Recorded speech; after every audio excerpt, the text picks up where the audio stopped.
Ladies and gentlemen, boys and girls, if you don't know, you won't know. This is the No News, Just Facts podcast. How are you feeling? How are you doing? A lot of crazy things have been happening in the world as late, and I just want to give a shout out to all the 9 to 5ers, all the truck drivers, all of the work from home people, all of the churchgoers, all of the non churchgoers, all of you people out there.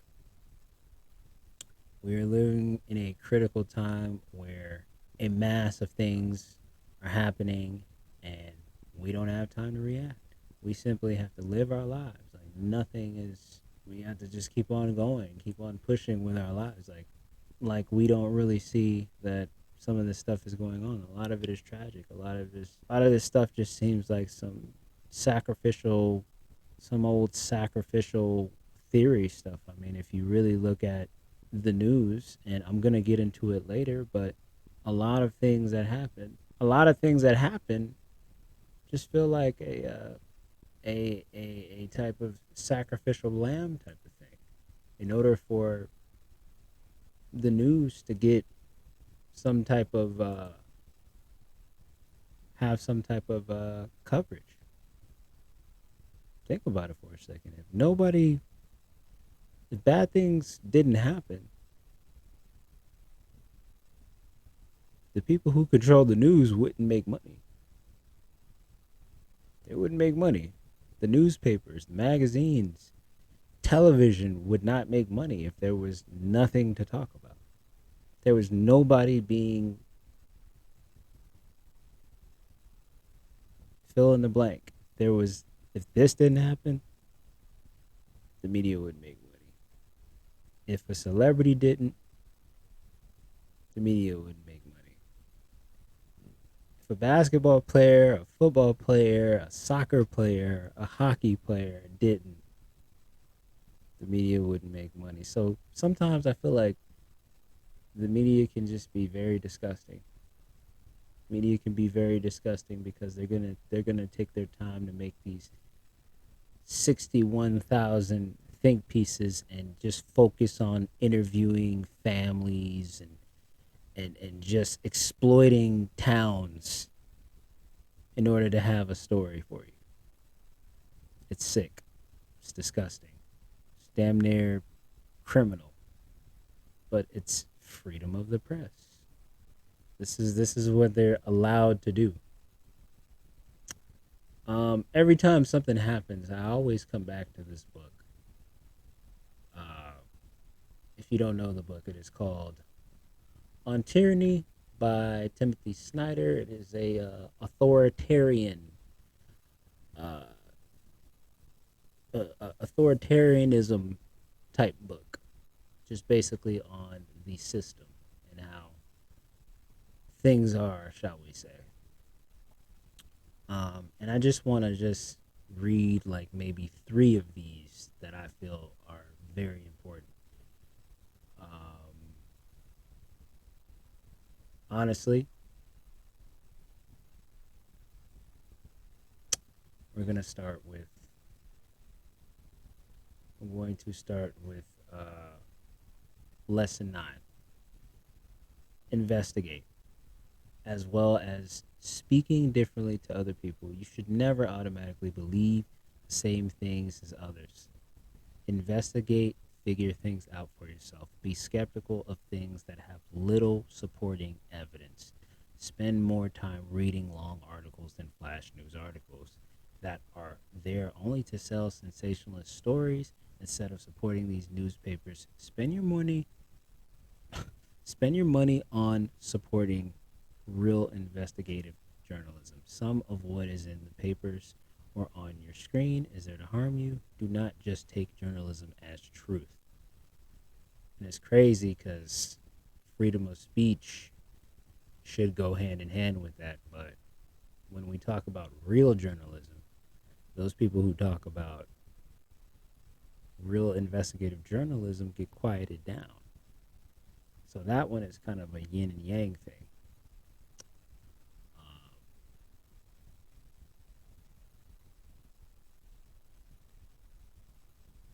Lesson 5, and I think we should all take note of this one.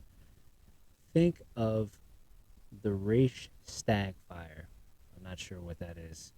The sudden disaster that requires the end of the balance of power and the end of opposition parties and so on is the oldest trick in the Hitlerian book. Tied to lesson 4, you must remain calm if an emergency does come. Authoritarians are always looking for events that can worry the nation so they can take control. However, suppose a genuine emergency does happen, such as a terrorist attack. In that case, you must remember the authoritarians will be waiting to pounce. They will have planned how to react to such events to build their power. He's basically telling you to remain calm in tragedy. That's harder than that's way harder than it is to just write in a book. But he's saying that because of it sometimes some of these tragedies are planned things that it's like he said it without saying it. Some of these things are planned things that you don't know are planned things. It's like he's saying it without saying it. And they require a certain type of like scarcity, I believe, certain type of scary worriness out of you. Okay. So, lesson number 1. The power that is created during authoritarianism is very rarely done through force. Instead, this power is freely given by the public. The public surrenders their rights in advance of repressive regimes. Being appalled, individuals think ahead about what a more repressive government would want from them. Then they then start acting in this way. You may not notice this unless you stop and think about it now. Anticipatory obedience will only tell the authorities what they can easily force you to do and how they can take it further. This will only accelerate unfreedom. So they push their ideals and logics on you, and they kind of like force you to do things a certain way. I mean, you can obviously just put media all through that, because without media telling us how we should eat, how we should live, we wouldn't know how to take care of ourselves. It's just a way of how these structures of power are, unfortunately.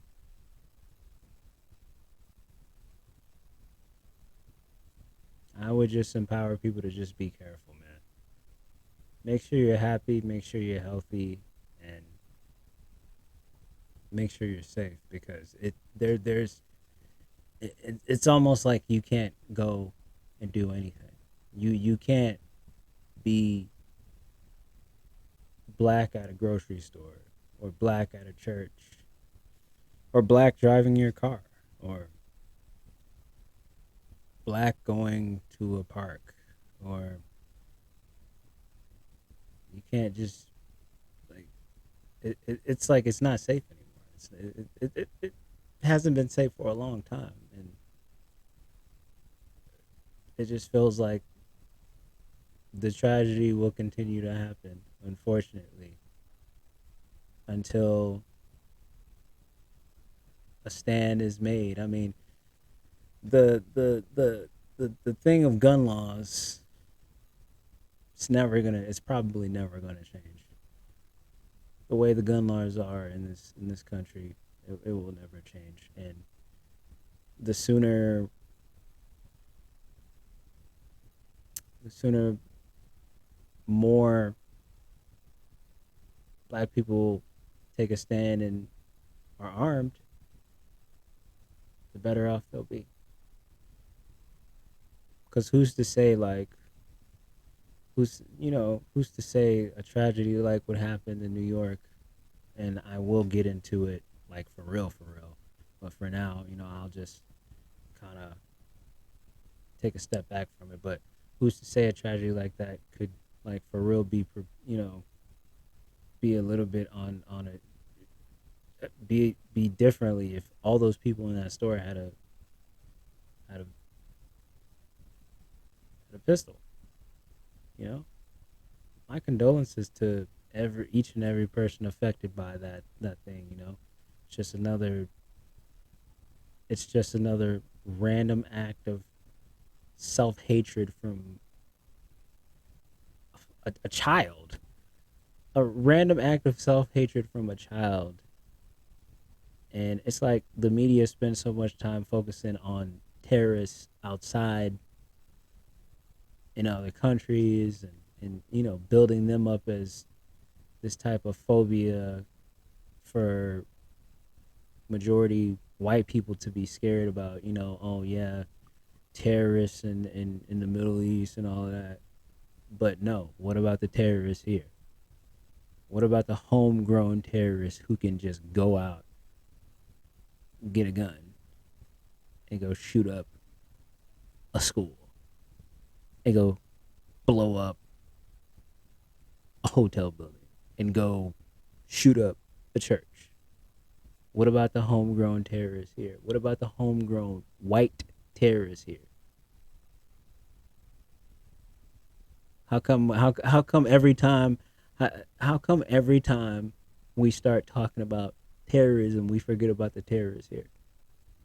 How come every time we talk about terrorism we forget about the ones here who do the most harm, who affect and put people in this self trauma every single day, from police to the Klan to a person, a European person who looks innocent, who goes to his job, and the moment they fire him, he decides to come back and say, you know what, I'm just gonna shoot I'm just gonna off everybody here. Am I lying? Am I wrong? Tell me. Am I wrong? I don't think I'm wrong. I think I'm very much right. If you're offended, maybe the shoe fits you. The world's richest man, Elon Musk, has created confusion around his $44 billion acquisition of Twitter on Tuesday, even as the social media company tried to keep the deal on course. Early in the morning, the billionaire tweeted that this deal cannot move forward until he got more details about the volume of spam and fake accounts on the platform. A few hours later, Twitter said it was committed to completing the transaction on the agreed price and terms as promptly as practicable. It urged its shareholders to back the bid by Mr. Musk, who appeared to be carrying out a public tweet-by-tweet negotiation, even though he had struck the blockbuster deal to buy Twitter last month. Mr. Musk's increasingly skeptical and erratic comments about the takeover have kept investors, bankers, and Twitter itself guessing about his motives. Some analysis figure that the 50-year-old is trying to drive down the acquisition price or walk away from the deal altogether. Many were unnerved by his methods, with market-moving pronouncements made off the cuff at conferences or in emoji-laden tweets in the middle of the night. Yet his comments are in keeping with Mr. Musk's longtime method of operation, where he often wings it in the biggest moment. It chooses experts and relies almost solely on his own counsel. Years ago, he said that he had stopped making business plans, and people close to Mr. Musk have said that he had no plan whatsoever when he piped up with an offer to buy Twitter last month. Okay, so basically, what it means here is Twitter don't know whether Elon Musk is gonna, the whoever isn't Jack Dorsey the owner of Twitter or whatever. Uh, Basically, they don't know if he's gonna buy Twitter now because he wants all the he doesn't he wants to know how much spam and bots are basically on Twitter, and he's trying to. I guess he's just trying to like I guess he's trying to get like a security assurance on all of that before he decides to move forward with the Twitter deal. Um, Funny enough, I think I see like something where Snoop Dogg said he wanted to buy Twitter. I mean, I don't know. It's not really funny. I mean, it would have. Hey, whoever owns Twitter, whoever owns Twitter just needs to like make it more, make it a lot more compatible to creators, man. If you're just on there spewing hate, you should be taken off of Twitter. Like make some more, make some rules to where it's like creators can make their, you know what I'm saying, be able to make money, and people who want to go viral, and just people like Twitter should be more for creators and less for people who just sit on there and talk a whole bunch of BS. That's what Twitter is right now. Twitter is a place where a lot of people just talk a whole bunch of BS, just to talk, just to talk, just to talk, just to say stuff. Like people like saying outlandish stuff. People like saying a whole bunch of stuff that ain't true. People like saying a whole bunch of stuff that are terrible takes. Like a lot of Twitter is just like a wastebasket. A lot of it is a wastebasket. A lot of it is just porn and a wastebasket. That's it. That is all Twitter is right now. Like, I mean, and like maybe a little bit of news. That's it. But everything else is just wastebasket, porn. That's it. That's all Twitter is pretty much.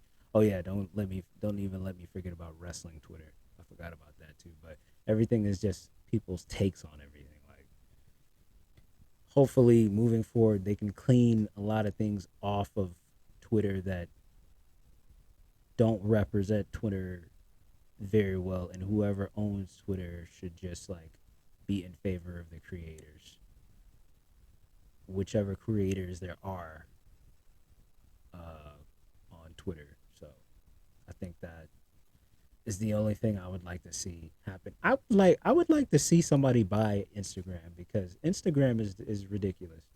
Instagram is ridiculous, and the way that platform is managed by whoever, what is the guy's name?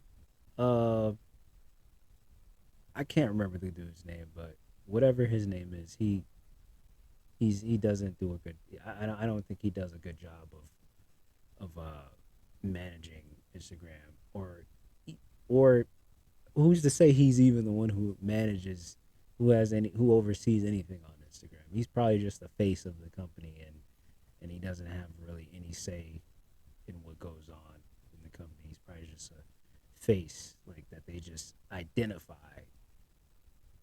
so people can know that there's a face of the company.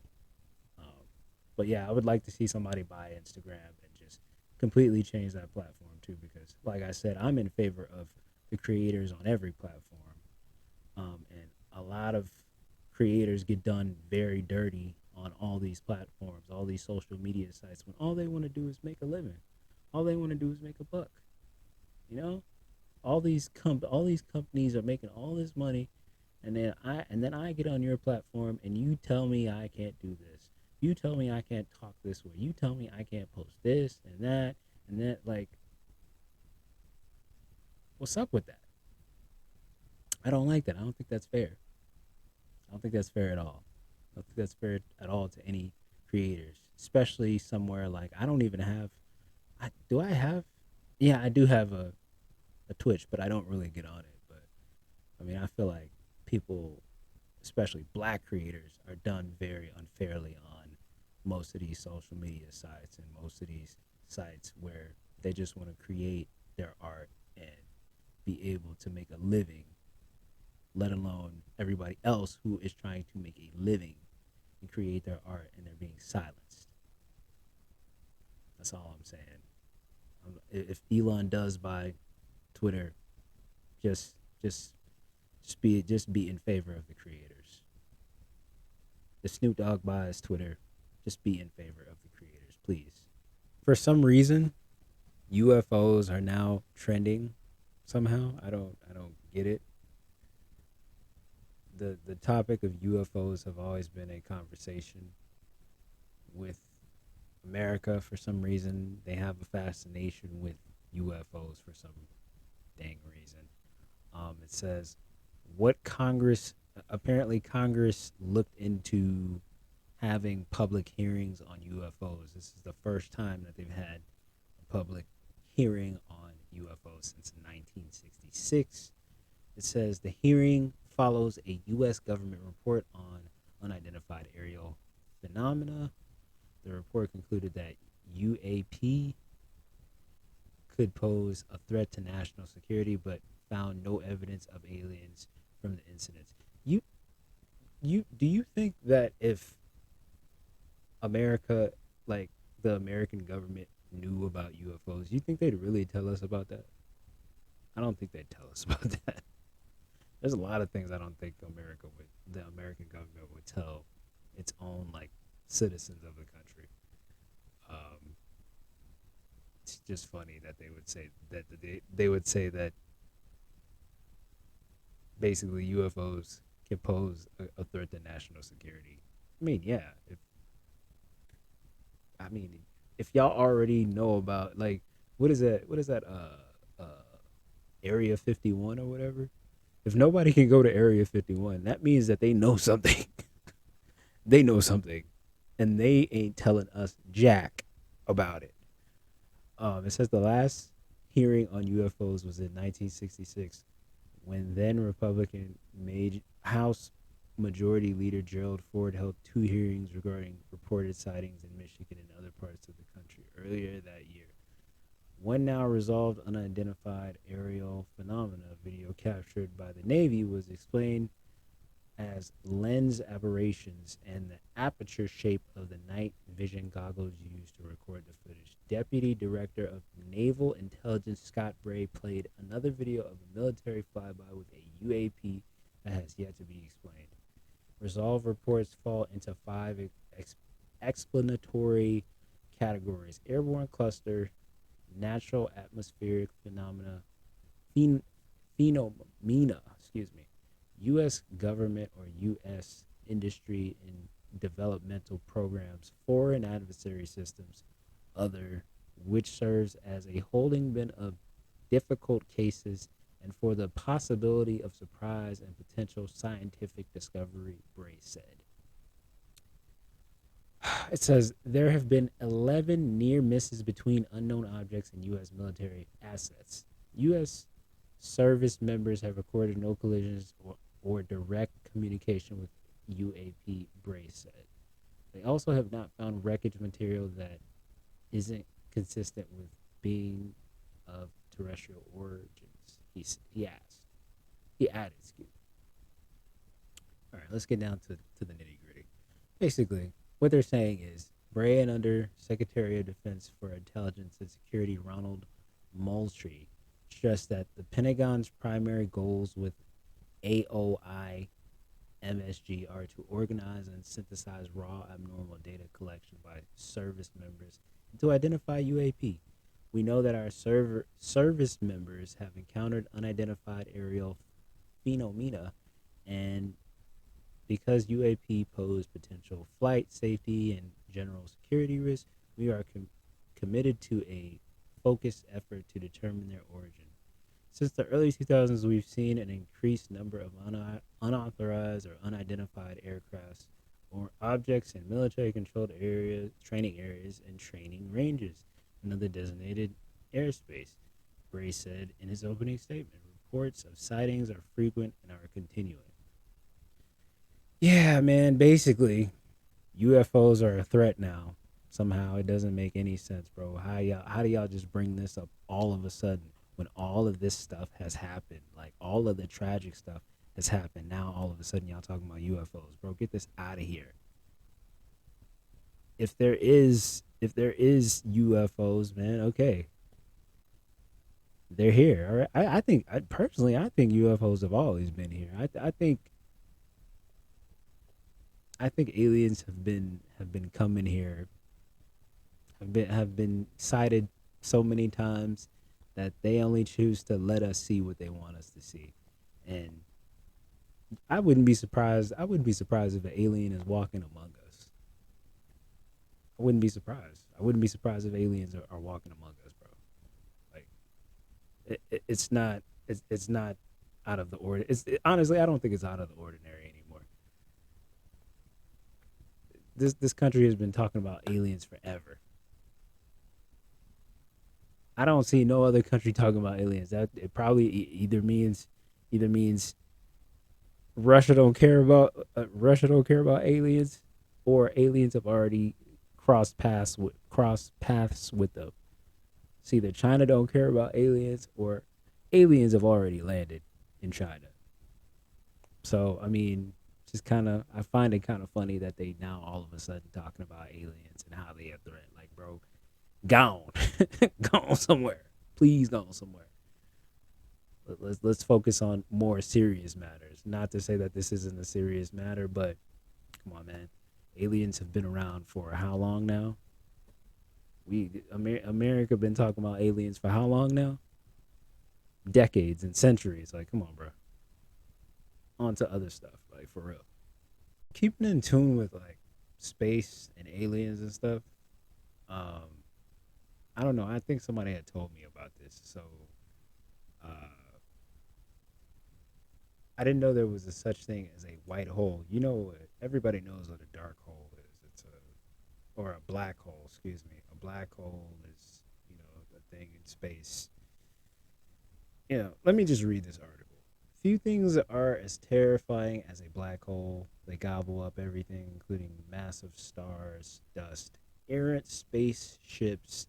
Their appetite is so insatiable that they also swallow light. However, the opposite of black holes exists. They are no less terrifying. These massive objects called white holes, and their discovery has set off excitement in the astronomical community. What are white holes, and how do they come about?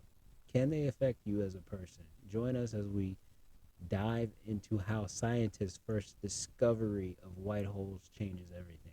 You don't want to get too close to a black hole because you will end up in its belly. The most common black holes, the stellar black holes, are formed when the center of a very massive star collapses in upon itself.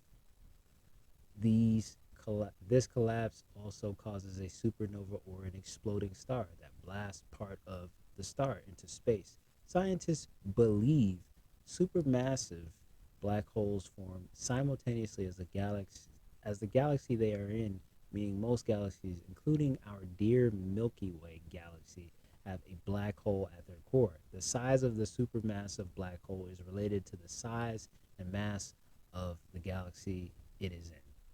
The black hole at the center of our galaxy is known as a Sagittarius. Hold on. Let me say that again. Let me say that again for you guys out there. The black hole at the center of our galaxy is known as the Sagittarius. A Sagittarius woman. But anyways, let me get off. I'm getting off track. Sagittarius woman. But can swallow up to 4 million of our sun with room to spare. We could have ended up in its belly, but we are far away enough to be safe. The strong gravity that black holes exert on objects near them is due to an enormous amount of matter having been pressed into a tiny space. This compression can take place at the end of a star's life. Yes, exploding stars are actually dying stars. And no, the sun will never become a black hole simply because it is not big enough. It will only become a red giant star, after which it will transform into a glowing ring of gas called a planetary nebula. Finally, all that will be left of the sun is a cooling white dwarf star. Isn't that interesting? Isn't that interesting about a white hole? But it's like the the whole entire thing of a white hole versus like a black hole. Isn't that just crazy? How I don't even want to make it about. I don't even want to make it about that. But if I go and like I look at a black hole versus a white hole, let me look it up real quick. And we're talking about space here, right? All right. So the difference between a black hole and a white hole, right? So what are the differences between a black hole and a white hole? What is a black hole? When a massive star falls in on itself or collapses, the result is a supernova and a black hole. Black holes are large amounts of matter squeezed into a tiny space, creating extreme gravity. This gravity is so strong that light cannot get out, making black holes invisible to the human eye. All right. So now, since we know what a black hole is, what is a white hole? What is a white hole? White holes are the other side of the coin to black holes, or the time reversal as physicists describe them. Think of a white hole like a video of a black hole playing backwards. White holes were conventions of general relativity due to the same equations for collapsed stars resulting in black holes. There are a lot of similarities with black holes in that white holes have mass, might spin, and have a ring of dust and gases around the event horizon, acting as a boundary between the object and the rest of the universe. However, whereas black holes pull things with no chance of escape, white holes repel objects, but any object already inside is free to leave. Can you believe this? I don't want to make this about black versus white, but bro, even in space, black versus white, the white hole is looks to be more welcoming than a black hole. A black hole that gets rid of things. It's crazy. It's crazy. This is crazy when you really look at it. And this is just we just talking about space here. When you really look at it, black versus white goes way further than just American history. Black versus white goes way further than black versus white race issues. It goes further than that. It goes into space, man. It's crazy. It's crazy if you really look at it, honestly. What are we observing? What you see here is aircraft that is operating in a U.S. Navy training range that has observed spherical object. Here's what you'll see coming up right here is there it went. Now back up just a, no, yeah, back up. Spherical object right here. It zooms by the window right in this area right there. Oh, snap. It's just really fast. Oh, there it is right there. And as they fly by it, they take a video. You see it looks reflective in this video, somewhat reflective, and it quickly passes by the cockpit of the aircraft. And is this one of the phenomena that we can't explain? I do not have an explanation for what this specific object is. What are we Doesn't have an explanation for it. So I reported a story. I can't remember which podcast it was, but about the BLM co-founder using money from the BLM Foundation to basically buy houses and other things of that nature. So she's actually back in the news again. And this time it says BLM paid co-founders baby daddy. BLM paid co-founders baby daddy nearly 5 times more than Trayvon Martin Foundation. Black Lives Matter paid the co-founders baby daddy almost 5 times the amount the group doled out to the Trayvon Martin Foundation. Foundation, a charity honoring the black youth whose 2012 death spearheaded the movement. Patrice Cullors, if I'm saying that correctly, the former executive director and co-founder of Black Lives Matter Global Network Foundation, paid a company owned by Damon Turner $969,459 for live production, design, and media. According to the group's latest filings to the IRS, Turner's for-profit company, which sells $145 sweats on its website and solicits donations for the movement, received the second highest payout the group made in fiscal year 2020, which covers July 1st, 2020 to June 30th, 2021. A rapper and artist, Turner is the father of Color's young son and runs a Los Angeles-based entertainment and clothing company called Trap Heels, LLC. Turner has been on the receiving end of Color's largest in the past. In 2019, his company took $63,500 from Reform LA jails, a state political action committee controlled by Colors, to work for criminal reform. Meanwhile, BLM GNF paid $200,000 to the Florida-based Trayvon Martin Foundation. IRS filings show the nonprofit was set up by Trayvon Martin's parents to provide emotional and financial support to families who have lost a child to gun violence, according to its website. Rage over the 17-year-old's shooting death and the acquittal of the neighborhood watchman who claimed he shot the teen in self-defense led to the birth of BLM. The filings for the first public closure made by BLM GNF, which raked in $76,872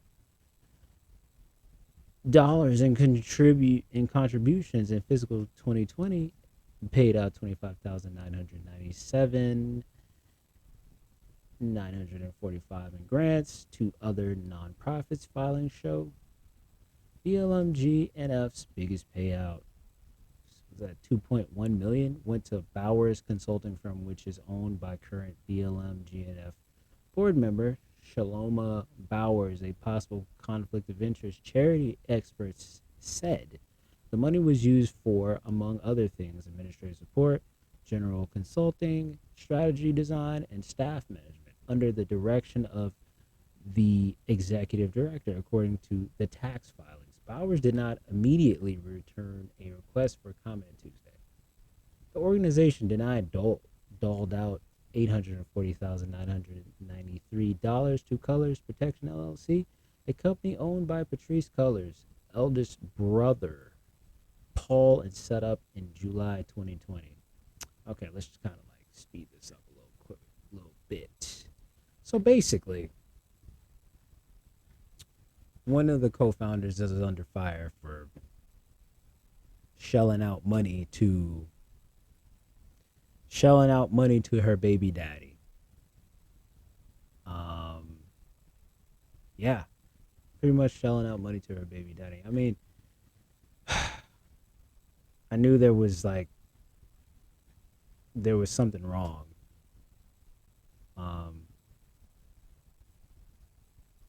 With the organization of BLM, not the actual lives of blacks mattering, but like the actual company. Because if I'm not mistaken, isn't BLM like co-founded by like this woman and a white feminist woman, if I'm not mistaken? I can't like truly remember, but I can't say that I'm really surprised by the things that have like come out about the mismanaging of funds. Nothing against the organization, but I mean, it's just something used. It's just another tool to distract from all the tragedies that have happened. It's like, if you're doing something, do something. Don't make it seem like you're doing something and go in back door and do something else. That's all I'm saying. This if this lady is really mismanaging funds and everything like that, well, kick her off. Kick her off of BLM. If that other woman is doing wrong too, kick her off. Put somebody else up there. If you, we need, there needs to be real representation for people who go through traumatic experiences and have to deal with police brutality and injustice. If that's really what they're trying to get across as a foundation, being that it's called Black Lives Matter. If that's really what it is, then make some moves. Push this woman aside. Get her out of here, because y'all's representation is looking disgusting right now. It's looking disgusting right now. It's looking bad. It's looking real bad. I'm gonna be honest, I didn't really care for BLM after a while too, because of what the, you know what I'm saying? It the representation of what it became versus what it's actually supposed to be about. You know? It's starting to look like a money grab now. So okay. This is like the last thing here. I wanted to make sure that I covered as much as possible with everything that has happened with the tragedy that has happened in Buffalo, New York. I will start by saying thoughts and prayers, my condolences to every single person that was affected by that shooting.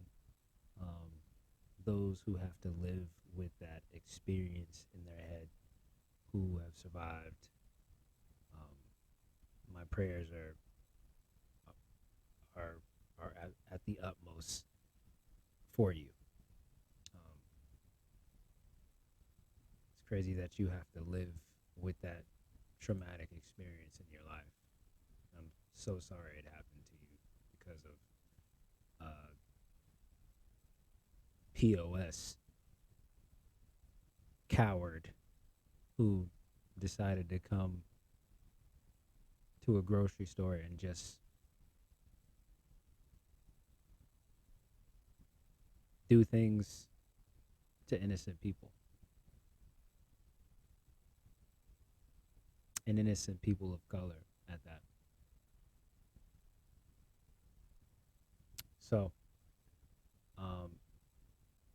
the news is going to just exploit the entire situation, spend about 6 months, do 21,000 think pieces, go and exploit Buffalo, New York, interview every single family member, even the family of the person who did the monstrosity and evil deed to innocent people of color. They're going to just exploit it. And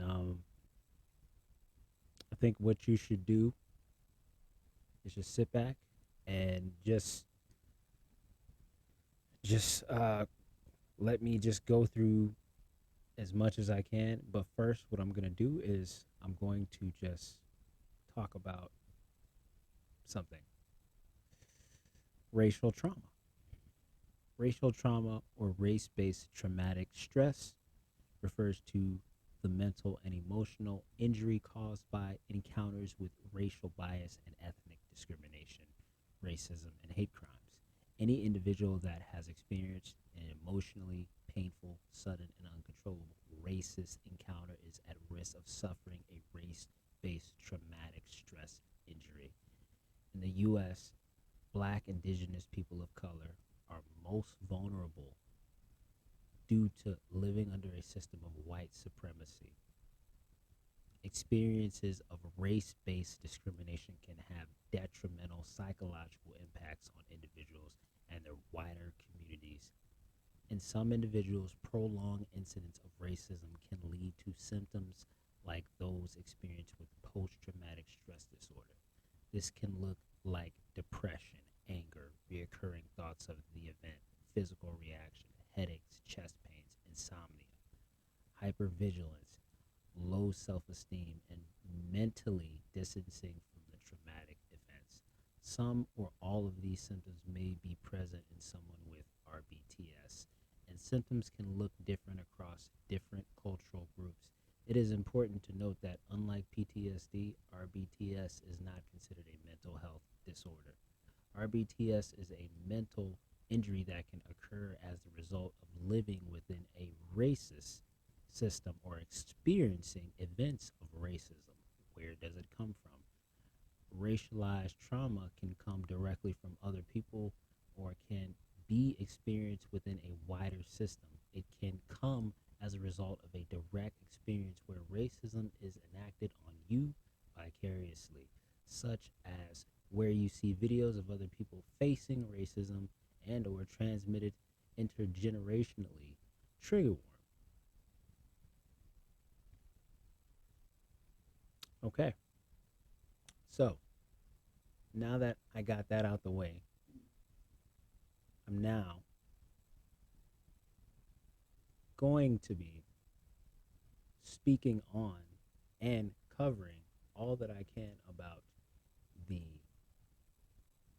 events that have happened during the Buffalo mass shooting tragedy. So,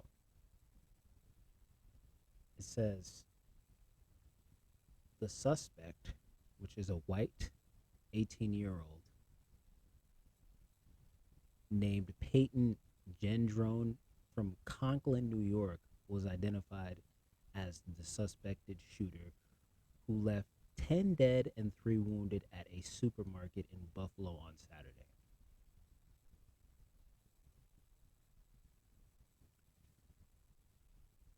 Okay. It says the suspect live streamed the shooting on Twitch. Twitch, the live streaming site owned by Amazon, told the New York Times on Sunday that the video was taken down within 2 minutes of the violence starting. Copies and screenshots taken from the broadcast, however, are circulating online. The shooter wore tactical gear, including a bulletproof vest, and used a semi-automatic rifle during the attack, police said Saturday. A supermarket security guard, Aaron Salter, fired at the shooter as he entered the store, but the shots did not penetrate the body armor.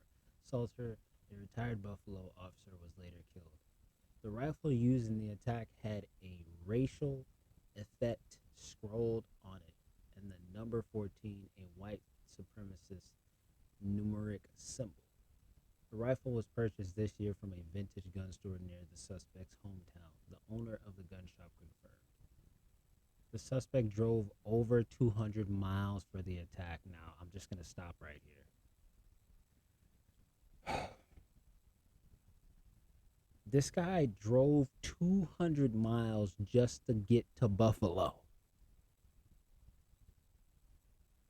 to do these horrific things to these people.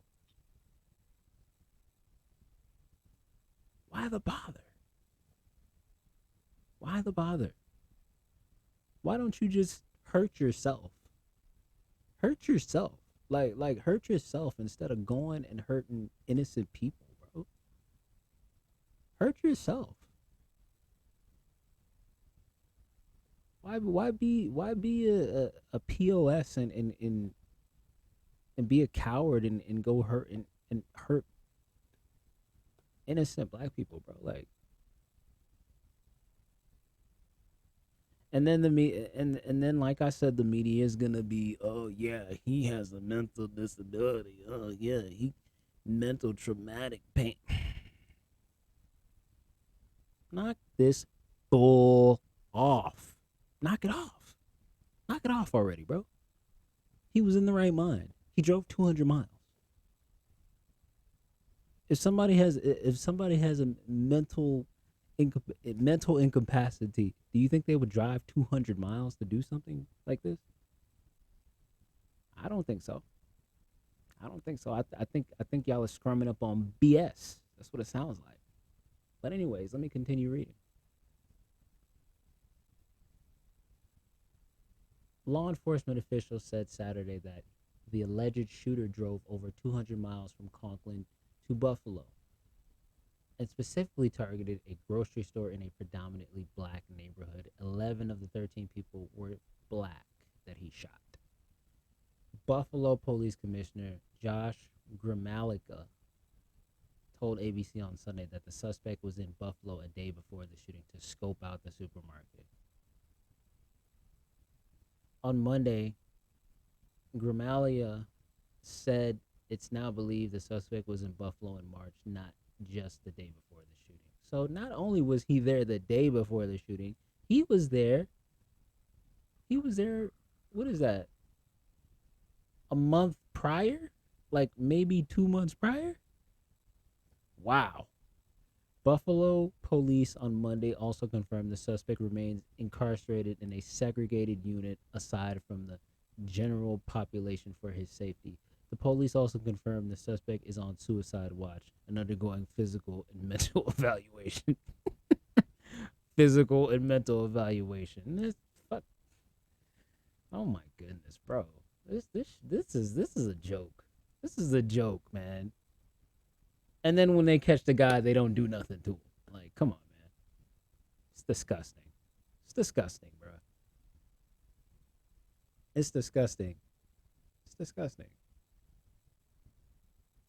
The suspect allegedly published racist writings before the attack. The police commissioner told reporters on Sunday that the state and federal officials had sought warrants for the suspect's home and vehicle, as well as computers and phones, to obtain details about his online activities.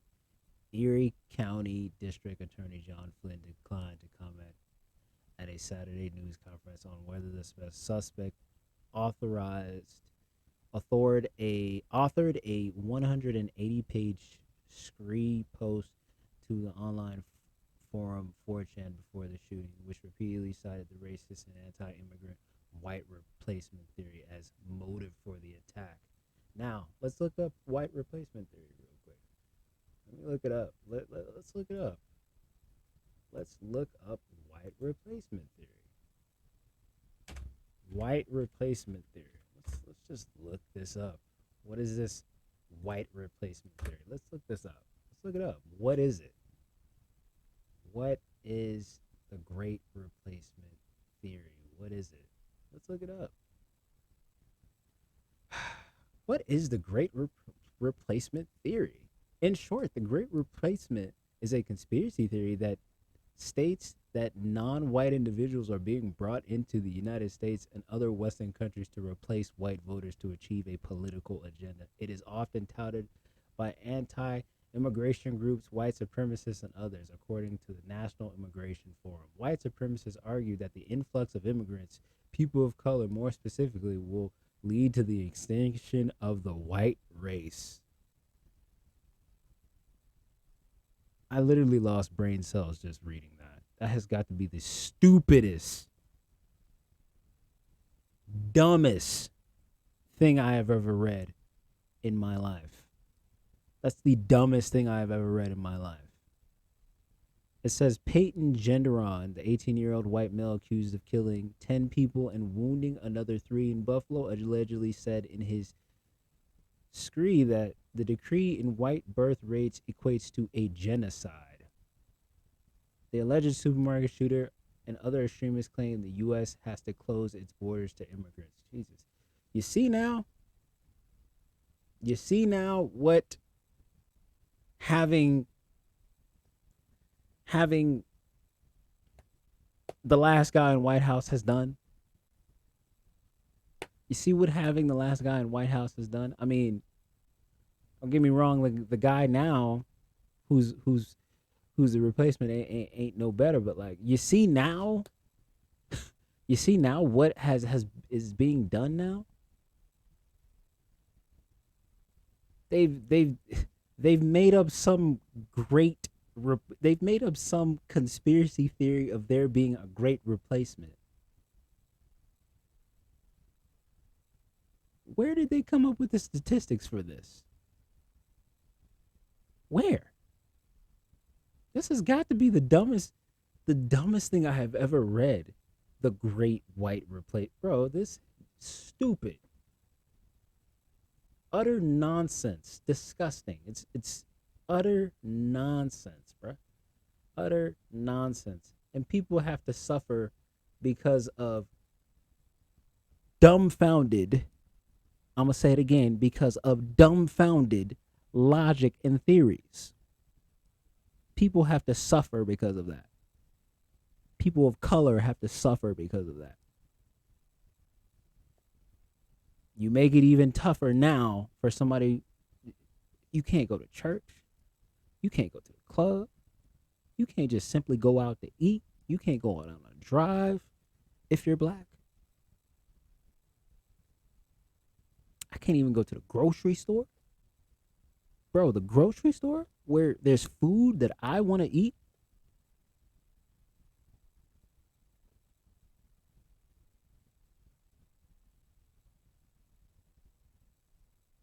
Country's divided, bro.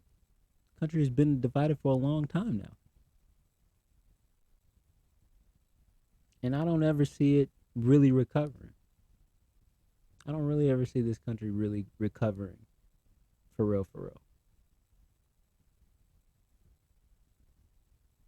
And then the crazy part is, this is not even the only tragedy that has happened. There have been, I don't know what is going on, but there have been more, like, there was another tragedy that happened in another there was another tragedy that happened in California, in a church. In a church, bro. Like, let me look for it real quick. This is, by the way, this is the kid. This is the kid.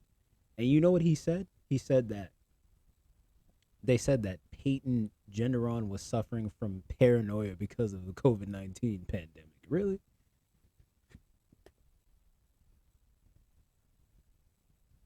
He's the only one suffering from the pandemic somehow? How the hell did we all make it out of the pandemic? But he was suffering so much that he had to go shoot and kill people. Make it make sense, bro. They just coming up with it, with anything. They just coming up with anything. This is something that his family said. Like, really, bro? Really? Really? Y'all should go to jail with him. If that's y'all's logic, y'all should go to jail right with him. Talking about COVID-19 caused him to go drive and kill people. Man, stop, stop it. Like, bro, he deserves the harshest sentence, bro. Just give him lethal injection, bro. Isn't this in New York? Aren't gun laws like harsh? Aren't the penalties for guns in a crime like very harsh in New York? Bro, he should get the harshest. Lethal, give him lethal injection, bro. Like, forget about being locked away. He deserves the harshest penalty possible. Harshest penalty possible. Harshest penalty possible. How is it a 18-year-old is gonna go and unalive 10 people? And then it's people who are older than, some of those people were older than him.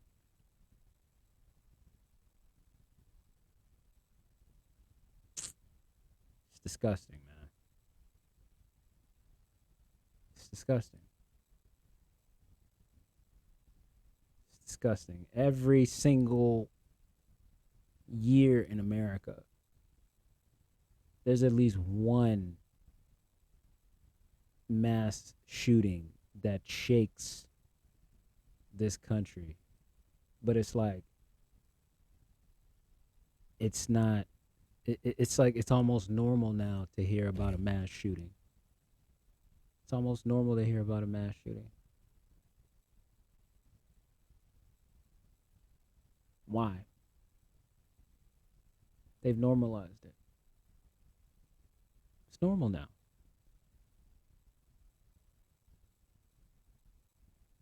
What is there? What I would like to know, what is the solution for this?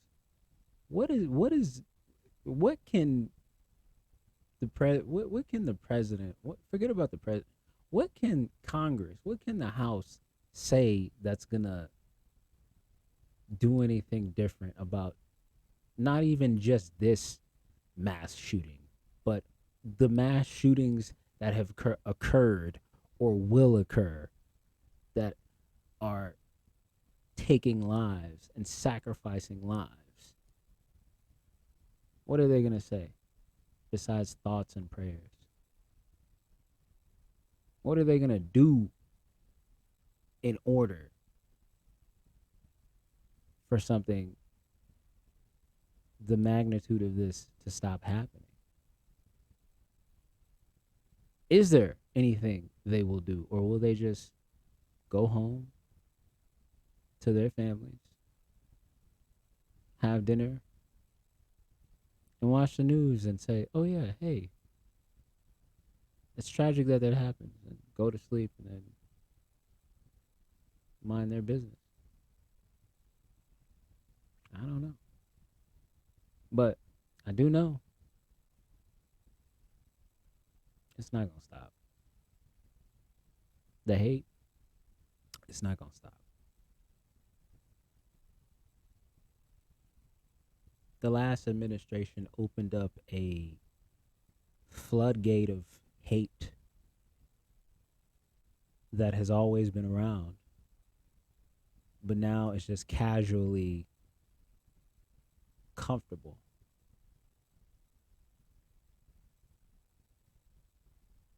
A monster has been built and created, and who's to say that monster doesn't get bigger and bigger and bigger and bigger and bigger? Rest in peace to all the lives lost in Buffalo, and once again, condolences to all that have been affected by the experiences of this tragedy, of the tragedy in California, and all the tragedies across the nation that have happened